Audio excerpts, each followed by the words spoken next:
I made these photographs of bonfires over a 3-year period. They show assemblages of pallets, tires, and discarded furniture and are between 1 and 4 stories high.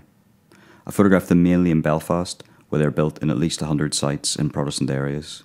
They're located on waste ground, parks, and on roads and streets within these areas. They're often adorned with Irish flags, Sinn Féin election posters, or Celtic football tops.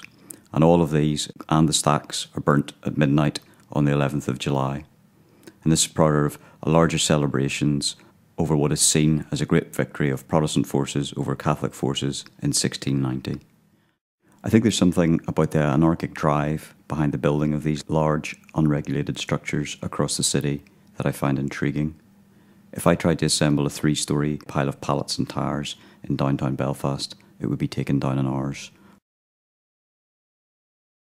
I did explore a number of different aspects of the bonfires, including them on fire, but after some initial discussions, these were left out of the edit. I hope that the images of the structures are quite powerful in themselves, and I started to think about these as temporary interventions in the landscape.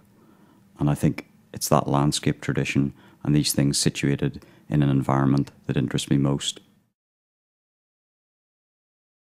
One of the earlier images shows a large 4 or 5 story bonfire stack competing on the skyline with the newly constructed Des Hotel. This started me thinking about how bonfires fit into the new landscape of Northern Ireland. In central Belfast, there's a very direct tension between developers and bonfire builders. Former tracts of derelict land are now being built on as part of a massive wave of building that the city has experienced over the last 10 years as part of the peace process. This is most clearly seen in the image of Sandy Row bonfire, with the new Des Hotel looming up in the background, or the image at the bonfire at Tate's Avenue against the backdrop of new apartments and the developer's billboard announcing the sale of luxury apartments. Both sites are now gone, although the Sandy Row bonfire has managed to move 100 metres down onto still vacant land. The bonfires are facing regulation from councils. If they don't burn tires, if they don't have paramilitary shows of strength, and if they don't burn Irish flags, then they can receive funding for 12th of July celebrations. And some bonfire builders have signed up to this.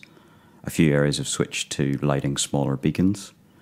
There's a possibility, I suppose, from this that these pictures will serve to document something that won't be around in this exact form in 10 years' time.